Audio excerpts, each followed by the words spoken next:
In today's video, I'm going to teach you how to embed Substack on your website. Whether you're running a personal blog, a professional portfolio, or a dynamic business page, embedding Substack can be a fantastic way to grow your audience and keep your readers engaged. Let's dive in and explore the process, ensuring you have all the details you need to do this successfully. To begin, you'll want to navigate to your Substack publication settings page. This is where some of the key features designed to enhance your growth are located. Once you're there, look for the section titled Growth Features. This is an essential area because it provides you with the tools you need to seamlessly integrate Substack into your site. In the Growth Features section, you'll find a unique HTML code snippet. This code is specifically tailored for embedding your subscribe button on external platforms. It is crucial because this snippet will allow your visitors to subscribe directly from your website without having to navigate away to Substack itself. This efficiency could positively influence your subscription numbers. Next, you'll want to copy this embed code carefully. It's a simple step, but make sure you copy the entire snippet to avoid any issues later on. Once you have it, decide where on your website you want this form to appear.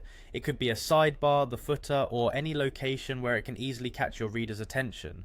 When you're ready to paste the code into your site, you'll have a couple of options depending on how your site is built. If you are entering the code manually, you will want to do this in the HTML section of your site. This provides the full control you need over exactly where and how everything displays. If you're using a website builder like WordPress, Squarespace, Wix, or Webflow, you'll be looking for a custom HTML block. These builders often make it quite easy to add snippets like this because they handle a lot of the underlying complexity for you. Just drop the code into the custom HTML block and you'll be good to go. In addition to a subscribe button, you might also want to embed a specific Substack post directly onto your website. To do this, start by opening the post you wish to share. Look for the share button. It's your gateway to embedding this content. From there, simply choose the embed post option and copy the accompanying HTML code. Finally, paste this new code into your website's HTML or use a custom HTML block just as you did with the subscribe button. And there you have it. With just a few simple steps, you can enhance your website with Substack content, offering your visitors more ways to engage and stay connected with your latest updates. Thank you for watching, and happy embedding.